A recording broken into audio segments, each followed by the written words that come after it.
All welcome back to another new video of learn with Bhavana. आज हम करने जा रहे हैं MSOE 001 सोशियोलॉजी ऑफ एजुकेशन का another important question for exam. हमारा एग्जाम कल है and I feel like this question is really important and ये मेरे वन ऑफ द सब्सक्राइबर का भी डाउट आ रहे थे इसमें, तो मैंने सोचा कि before ending today's videos I will surely share this question with you all, ताकि अगर और किसी को भी डिफ़िकल्टी है ये टर्म समझने में, क्वेश्चन समझने में, तो उनके लिए भी ईजी होगा।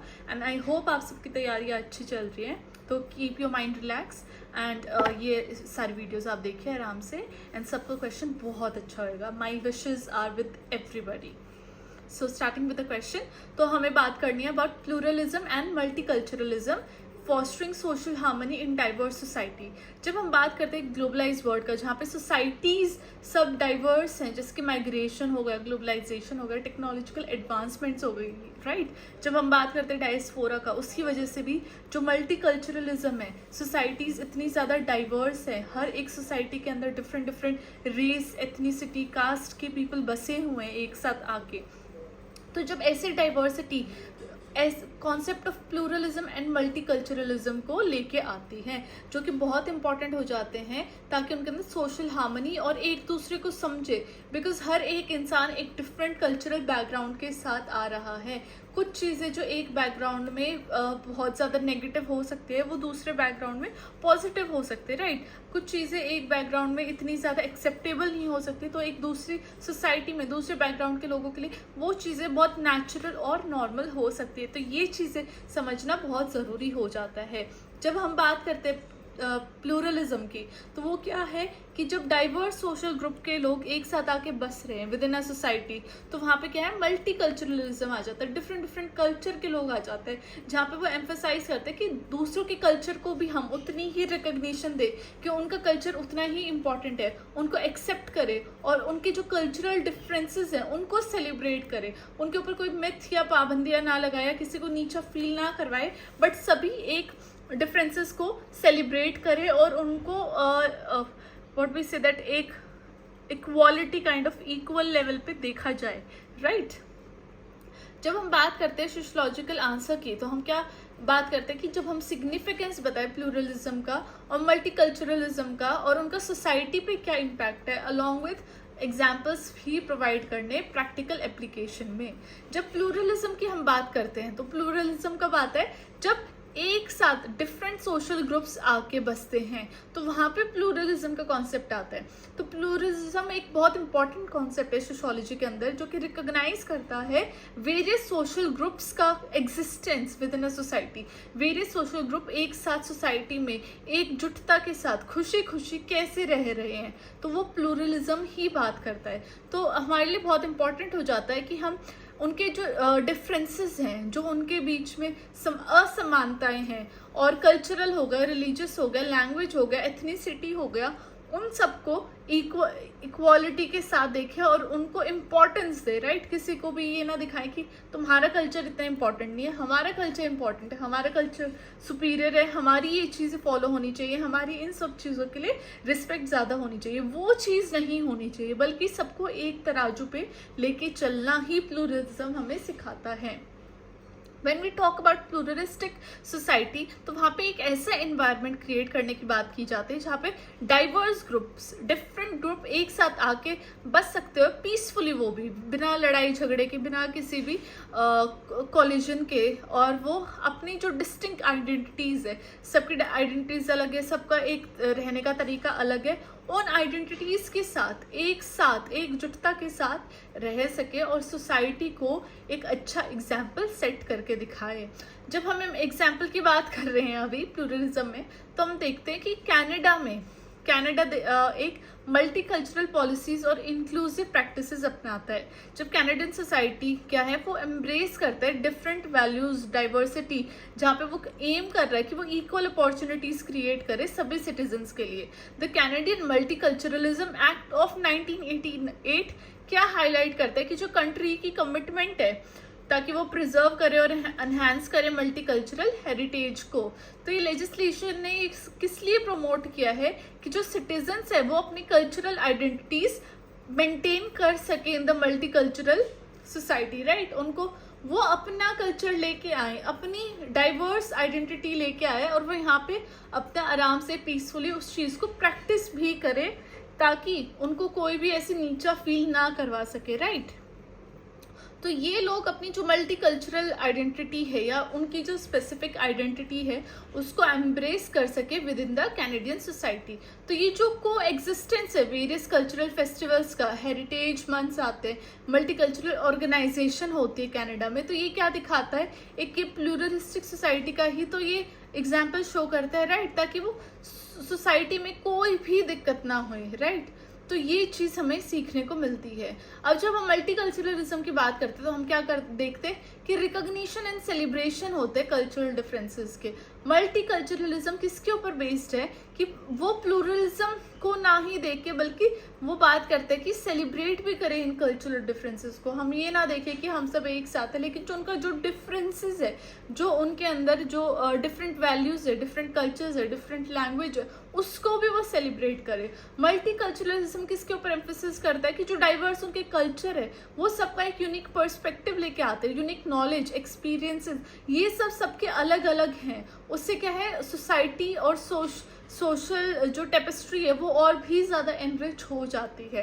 तो मल्टीकल्चरलिज्म सीख करता है कि वो एक इंक्लूसिव एनवायरनमेंट क्रिएट करे जहाँ पे हर एक इंडिविजुअल को वैल्यूड फील हो, उनको लगे कि सबको एक इक्वल अपॉर्चुनिटी मिल रहे हैं and they have something to contribute to the society. When we talk about US, जो कि एक बहुत बड़ा एग्जाम्पल है मल्टीकल्चरल सोसाइटी का, तो यहाँ पे क्या है, मल्टीकल्चरल सोसाइटी कैसे बनी, with the history of immigration. बहुत ज़्यादा इमिग्रेंट्स आते थे जो कि wide range of cultures and traditions लेके आए अपने साथ। तो जो अमेरिकन सोसाइटी थी उन्होंने इसको क्या बोला था, melting pot, means embodies the notion of multiculturalism by blending diverse elements to form a distinct national identity। मतलब कि जितने भी डाइवर्स कल्चर्स है, डाइवर्स एलिमेंट्स है उन सोसाइटी में, वो सब मेल्ट हो जाते हैं, मतलब कि घुल मिल जाते हैं एक दूसरे के साथ, और एक डिफरेंट ही नेशनल आइडेंटिटी निकल के आती है। बहुत सारी कल्चरल सेलिब्रेशंस होते हैं, जैसे कि चाइनीज़ न्यू ईयर हो गया यूएस के अंदर, सेंट पैट्रिक्स डे हो गया, दिवाली हो गया, तो ये सब यूएस में ऑब्जर्व किया जाता है, और उनकी स्पेशल हॉलीडेज भी होती है लोगों के लिए, ताकि वो अपना अपना स्पेसिफिक फेस्टिवल अच्छे से सेलिब्रेट कर सके। तो ये क्या रिफ्लेक्ट करता है, multi cultural ethos of the nation. जब हम बात करते हैं यूएस सेंसस ब्यूरो का, तो ये देखा गया, इसने रिकॉग्नाइज किया inclusion of diverse racial and ethnic categories in its demographic data, right. उन्होंने ये बताया कि इस पार्ट में ये पीपल रहते हैं, इस कल्चर के लोग रहते हैं, तो वो दिखा रहा है कि वो एक्नॉलेज कर रहा है in different multi cultural people को। और इससे हमें देखने को मिलता है कि ये जो सोसाइटी है वो कितनी ज़्यादा ओपन है, कितनी ज़्यादा पॉजिटिव है towards different people of different cultures. Now talking about the third point, benefits of pluralism and multiculturalism। अभी हमने इतनी बात कर ली, लेकिन इसका बेनिफिट क्या है विद इन द सोसाइटी। जब हम प्लूरलिज्म और मल्टीकल्चरलिज्म के बेनिफिट की बात करते हैं तो हम क्या देखते हैं कि ये एम्ब्रेस करते हैं डाइवर्सिटी को, ये डाइवर्सिटी को वैल्यू करते हैं, उसको एक नेगेटिव सेंस में नहीं देखते, बल्कि ये ट्राई करते कि सोसाइटी में सब एक साथ रहे, सबकी कल्चर को लेके अंडरस्टैंडिंग बनी रहे, राइट, सबको, हर किसी के कल्चर को वो रिस्पेक्ट करे और एक क्वालिटी आए विद इन द सोसाइटी। ये ना हो कि तुम्हारा कल्चर इंफीरियर है, हमारा सुपीरियर है, नो।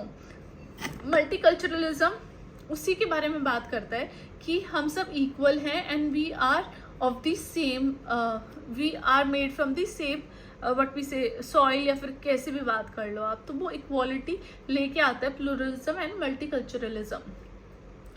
ना इसके बेनिफिट्स क्या हैं, तो फर्स्ट हम बात करते हैं सोशल कोहेजन की। जब हम बात करते हैं इन दो फैक्टर्स की, तो देखते हैं कि ये एक इंटरेक्शन एंड कोलैबोरेशन प्रमोट करता है with in different cultural groups. जैसे कि कोई भी डायलॉग हो गया या म्यूचुअल रिस्पेक्ट आती है दूसरे के लिए फ्रॉम डाइवर्स बैकग्राउंड्स, और ये shared sense of belonging and interconnectedness develop करता है विद इन द इंडिविजुअल। तो ये जो प्रोसेस है ये सोशल बॉन्ड्स को स्ट्रेंथन करता है, प्रेजुडिस उसको रिड्यूस करता है, डिस्क्रिमिनेशन को रिड्यूस करता है, और ओवरऑल कम्युनिटी की वेलबींग को बढ़ाता है। तो फर्स्ट पॉइंट हो गया हमारा सोशल कोहेजन। सेकंड की हम बात करते हैं इंटर कल्चरल अंडरस्टैंडिंग, राइट। उसके बारे में अभी हमने कितनी बात कर ली।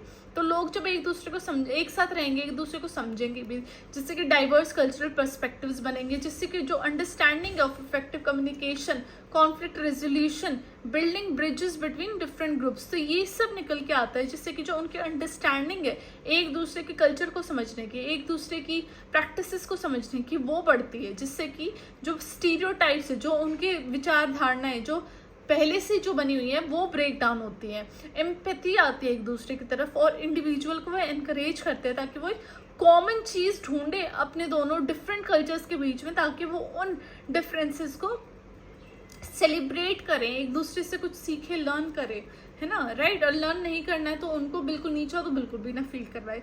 तो ये चीज़ें जो हैं ये थ्रू मल्टीकल्चरलिज्म ही आती है, राइट, प्लूरलिज्म के थ्रू ही आती है।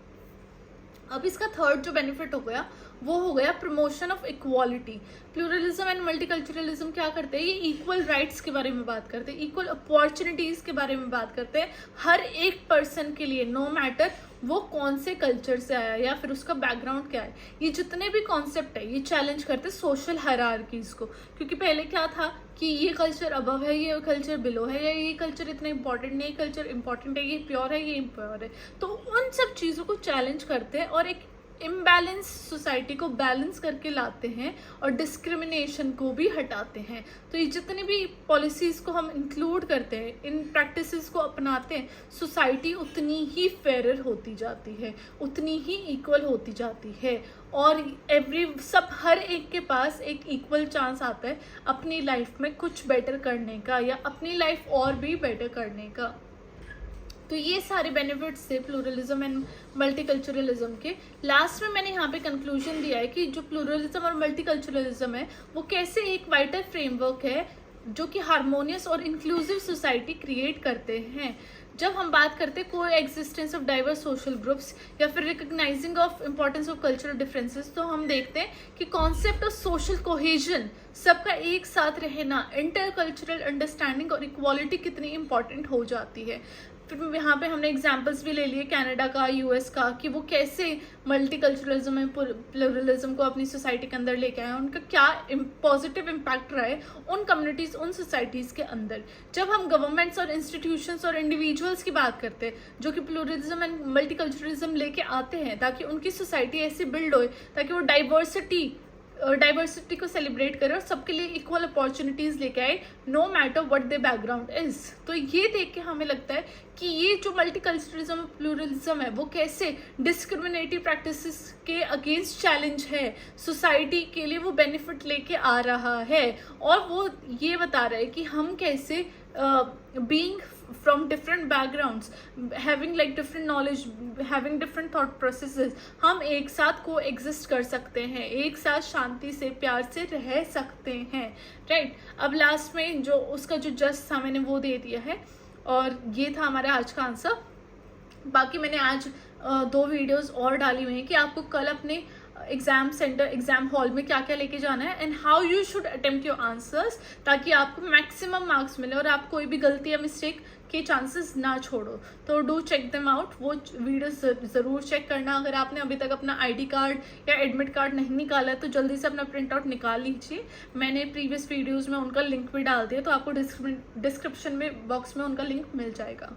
तो this was it for today's video. आपको मेक श्योर करना है कि आप इंट्रोडक्शन दो, फिर बॉडी उसकी लिखो अपना अच्छे से, एंड लास्ट में कंक्लूजन ज़रूर मेंशन करना। So this was it for today's video. अगर अभी भी हमारे पास काफ़ी टाइम है, अगर आपको और किसी भी टॉपिक में, क्वेश्चन में डाउट आ रहा है तो डू कमेंट डाउन बिलो, मैं जल्दी से उसके ऊपर वीडियो बना के उसके ऊपर डाल दूंगी, राइट। और आपके और भी कोई डाउट्स है तो do let me know. Till then bye bye, take care, I will see you next time.